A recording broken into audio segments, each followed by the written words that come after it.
आज मैं आपसे बात करूंगा उस टॉपिक के बारे में जिससे पूरी दुनिया परेशान है। आज ऑफिस से घर आते आते, जो कि मैं थोड़ी देर पहले आया हूँ, मुझे एक टॉपिक का बार बार ख्याल आ रहा था कि इस इकॉनमी पे इस कोविड-19 का क्या फ़र्क पड़ा है। हम बातें तो बहुत कर रहे हैं कि इकॉनमिक स्लो डाउन है, बट हमें पता होना चाहिए वो इकॉनमिक स्लो डाउन है क्या।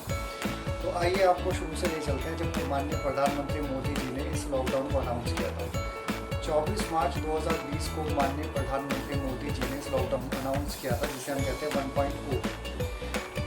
सब सारे इंडस्ट्रियलिस्ट को तभी से एंटिसिपेशन हो गया था कि इकोनॉमिक स्लो डाउन आने वाला है। सारी जनता भी यही कह रही थी और बहुत सारे इकोनॉमिस्ट का भी यही दावा था कि इकोनॉमिक स्लो डाउन आएगा, हमारी कंट्री में नहीं पूरी दुनिया में। बट हम पूरी दुनिया की बात ना करके अभी अपनी कंट्री की बात करेंगे। पूरी दुनिया में आपको बाद में लेके चलेंगे। अप्रैल के फर्स्ट वीक में इकरा की एक रिपोर्ट आई थी। इकरा एक क्रेडिट रेटिंग एजेंसी है, उसने कहा था कि जो हमारा जीडीपी है, जो कि लास्ट ईयर 5% था, इस बार वो 2021 में रिड्यूस होकर 2% रह जाएगा। तो पहले तो हमें समझना पड़ेगा कि इतना हल्ला मचता क्यों है जब भी जीडीपी रिड्यूस होती है, सिर्फ 2-3% का फ़र्क होता है, और इतना हल्ला क्यों मच जाता है। सबसे पहले मैं आपको एक रूल बताऊंगा, रूल ऑफ 72, जिससे आपके जीडीपी के जितने लॉजिक्स हैं वो सारे क्लियर हो जाएंगे। रूल ऑफ 72 एक थंब रूल है। फॉर एग्जांपल, अगर आपकी जीडीपी ग्रोथ 5% है तो आप उसको 72 से डिवाइड कीजिए। आप उसको 72 से डिवाइड करेंगे तो आपका जो रिमाइंडर आएगा वो आएगा 14.5। इसका मतलब ये है कि जो हमारा देश आज के समय में जो प्रगति कर रहा है, जो डेवलपमेंट कर रहा है, उसको दुगना होने में 14.5 से 14.5 सालों का समय लगेगा। लेकिन अगर वही गिर के 2% आ जाती है, तो अगर आप इसको डिवाइड करेंगे तो आपका रिमाइंडर आएगा 36। इसका मतलब आपका देश जो 14 साल में दुगनी प्रगति या डेवलपमेंट करता है, वो 36 सालों में जाएगा। इसलिए यहाँ पे पॉइंट परसेंट और 1-2% पे भी इतना फ़र्क पड़ता है। इसलिए इतना हाहाकार मचता है जीडीपी को लेके कि जीडीपी कम हो गई, सरकार कुछ नहीं कर रही है। बट ये पूरी दुनिया में इकोनॉमिक स्लो डाउन है और हमारे देश में भी रहेगा ही रहेगा। इस इकोनॉमिक स्लो डाउन 1.0 में इकरा ने कहा कि हमारा 2% जीडीपी रहेगा, बट लॉकडाउन 4.0 में आते आते आरबीआई गवर्नर ने ये कह दिया कि हमारी जो जीडीपी है वो नेगेटिव में चली जाएगी। और क्रिसिल एक और क्रेडिट रेटिंग एजेंसी है, इसने कहा कि इंडिपेंडेंस के बाद से अभी तक का सबसे वर्स्ट रिसेशन इंडिया देख रहा है। तो देखिए, लॉकडाउन के 4 फेजेस में जीडीपी हमारी पिछले साल 5% थी, फिर 2% हुई, अब 2 से नेगेटिव में जा रही है। और इंडिपेंडेंस के बाद हम सबसे बड़ा रिसेशन फेस कर रहे हैं। तो आप रूल ऑफ 72 को अप्लाई करेंगे तो आपको पता चल जाएगा कि अभी हम कहीं पे भी नहीं हैं। हम 36 सालों में भी नहीं, अभी हमारे पास कोई फिगर ही नहीं, हम कितने सालों में अपनी डेवलपमेंट को दुगना करेंगे। तो अभी हम पीछे जा रहे हैं, जैसा मोदी जी ने कहा था हम 21 साल पीछे चले जाएंगे, तो हम उस ओर अग्रसर हैं। नो डाउट ये टेम्परेरी पार्ट है। और जब भी कोई इकोनॉमिक स्लो डाउन आता है तो या तो इकॉनमी यू कर्व पे होती है या वी कर्व पे होती है। अब मैं आपको समझाऊंगा यू कर्व क्या होता है और वी कर्व क्या होता है। यू कर्व होता है कि इकोनॉमी डाउन आई और धीरे धीरे थोड़ा सा टाइम लेके इकॉनमी दोबारा आप चली गई। और एक होता है वी कर्व। वी कर्व होता है इकॉनमी किसी भी फैक्टर से या किसी भी त्रासदी से, जैसे अभी कोरोना की त्रासदी आई है, उससे एकदम से डाउन नीचे होंगे, एकदम से ऊपर चलेंगे।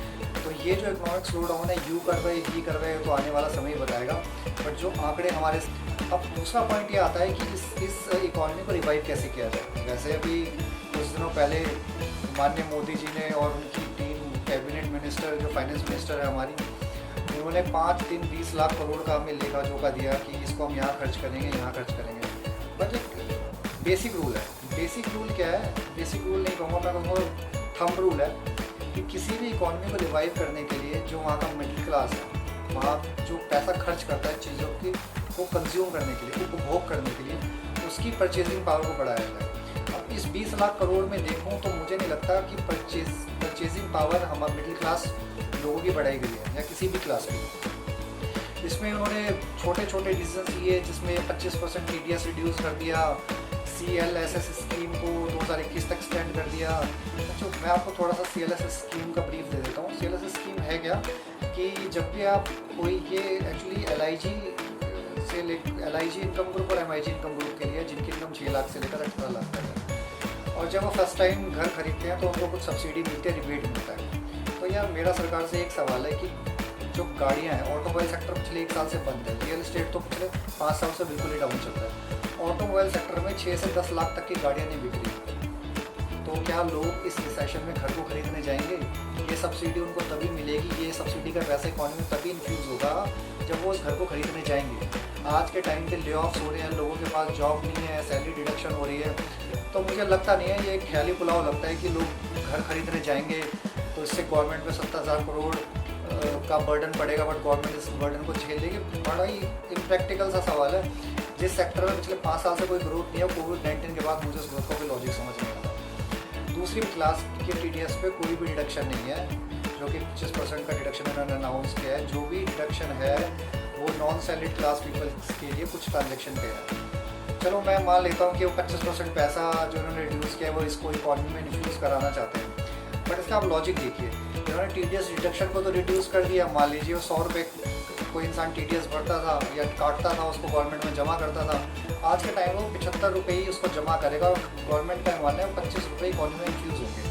लेकिन गवर्नमेंट हमारी, मैं उनसे ये पूछना चाहता हूँ कि आपने टैक्स रेट तो कम किए नहीं, आज तो उसको कंज्यूम कर लेगा, कहीं ना कहीं उसको इकॉनमी में इन्फ्यूज़ कर लेगा, बट जो अपनी इनकम टैक्स रिटर्न को भरेगा तो आपने उसकी टैक्स लायबिलिटी तो कम करी नहीं। तो अगर वो आज खर्च कर रहा है तो उसका आपने उसको इवेंचुअल बेनिफिट क्या दिया?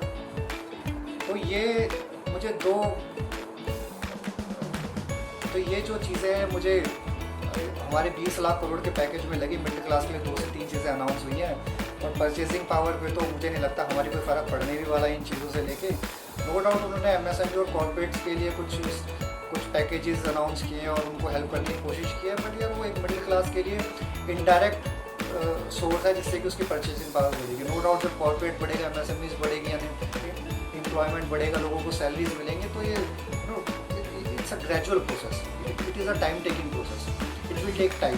बट अगर आप डायरेक्ट परचेजिंग पावर बढ़ाने की बात करें तो आपको डायरेक्ट लोगों के हाथ में पैसा देना होगा, जो कि बहुत शॉर्ट स्पैन ऑफ टाइम में लोगों के हाथ में पैसा आ जाए। अगर आप TDS डिडक्शन की बात करते हैं तो साथ में टैक्स लायबिलिटी की भी कम करने की बात करते थे, जिससे कि लोगों के हाथ में पैसा आता है, उसको खर्च करना स्टार्ट करते हैं। तो इन सब छोटे छोटे फैक्ट्स के साथ, छोटे छोटे एनालिसिस के साथ मैं तो ये कहना चाहूँगा कि मुझे नहीं पता, ये मेरा पर्सनल ओपिनियन है कि इकोनॉमिक स्लोडाउन कब ख़त्म होगा। बड़े बड़े इंडस्ट्रियलिस्ट ये मान रहे हैं कि इस इकोनॉमिक स्लोडाउन को से निकलने में हमें टाइम लगेगा। कुछ छोटे छोटे एग्जांपल्स आपको देना चाहूँगा। टाटा इंडस्ट्री ने अपने एम्प्लॉयज़ की सैलरी को कम किया। जब से टाटा की इंडस्ट्री स्टार्ट हुई है, फर्स्ट टाइम ऐसा हुआ है कि उन्होंने अपने टॉप मैनेजमेंट की सैलरीज को रिड्यूस किया है। तो इससे आप अंदाज़ा लगा सकते हैं कि ये कितना बड़ा इकोनॉमिक स्लोडाउन है। इसमें इतने बड़े इंडस्ट्रियलिस्ट को, जिनकी जड़ें इतनी मजबूत हैं, जिनके प्रिंसिपल्स इतने मजबूत हैं, उसको भी हिला डाला। तो इस एनालिसिस के साथ I am signing off. Do like and subscribe my channel. Bye.